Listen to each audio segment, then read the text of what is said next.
আপনি কি সূরা কাফিরুন নাজিলের ঘটনাটি জানেন? না জানলে এই ভিডিওটি দেখুন।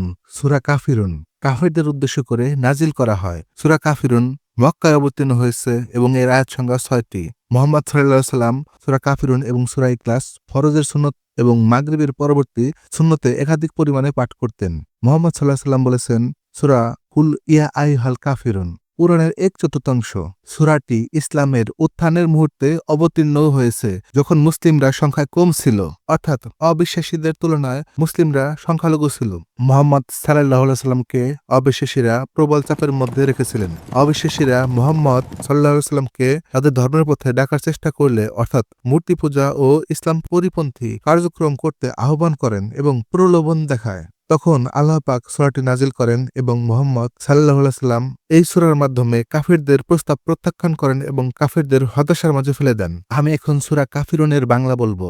আয়াত ১, বলে দাও হে সত্য অস্বীকারীগণ, অর্থাৎ কাফিরদের বলে দাও। আয়াত ২, আমি সেই সব বস্তুর ইবাদত করি না যাদের ইবাদত তোমরা করো। আয়াত ৩, এবং তোমরা তার ইবাদত করো না যার ইবাদত আমি করি।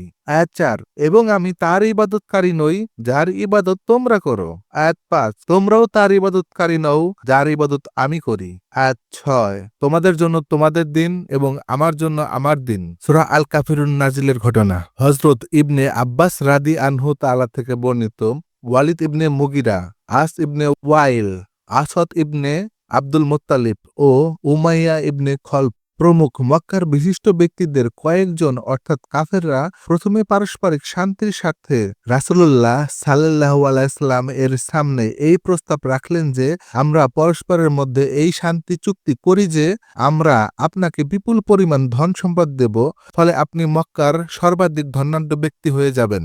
আপনি যে মহিলাকে ইচ্ছা বিবাহ করতে পারবেন, বিনিময়ে শুধু আমাদের উপাসকদের মন্দ বলবেন না। যদি আপনি এটাও মেনে না নেন, তবে ১ বছর আমরা আপনার উপাস্যের ইবাদত করব এবং ১ বছর আপনি আমাদের উপাস্যের ইবাদত করবেন। নাউজুবিল্লাহ।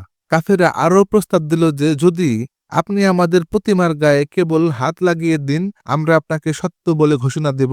এর পরিপ্রেক্ষিতে জিবরাইল আলাইহিস সালাম সূরা কাফিরুন নিয়ে আগমন করেন। এতে কাফেরদের ক্রিয়াকর্মের সাথে সম্পর্কচ্ছেদ এবং আল্লাহ তাআলার অকৃত্রিম ইবাদতের আদেশ চলে আসে। মহানবী সাল্লাল্লাহু আলাইহি ওয়াসাল্লাম কাফেরদের স্পষ্ট করে জানিয়ে দেন, এটা কখনোই সম্ভব নয় যে আমি তাওহীদের পথ পরিত্যাগ করে শিরকের পথ অবলম্বন করে নেব, যেমনটা তোমরা চাচ্ছ। আর যদি আল্লাহ তোমাদের ভাগ্যে হিদায়াত না লিখে থাকেন, তাহলে তোমরাও তাওহীদ ও আল্লাহর উপাসনা থেকে বঞ্চিত থাকবে। যদি তোমরা তোমাদের দিন নিয়ে সন্তুষ্ট থাকো এবং তোমাদের দিন তোমরা পরিত্যাগ করতে রাজি না হও, তাহলে আমিও নিজের দিন নিয়ে সন্তুষ্ট তা কেন ত্যাগ করব? সূরাটি সকল মুসলিমদের জন্য উদাহরণ যে কোনো অবস্থাতেই মুসলিমরা শত্রুর সাথে আপোষে যাবে না যা ইসলাম সমর্থন করে না। এমন পরিস্থিতিতে তারা এই সূরার উপদেশ অনুসরণ করবে যা অবিশ্বাসীদের সম্পূর্ণভাবে হতাশ করবে।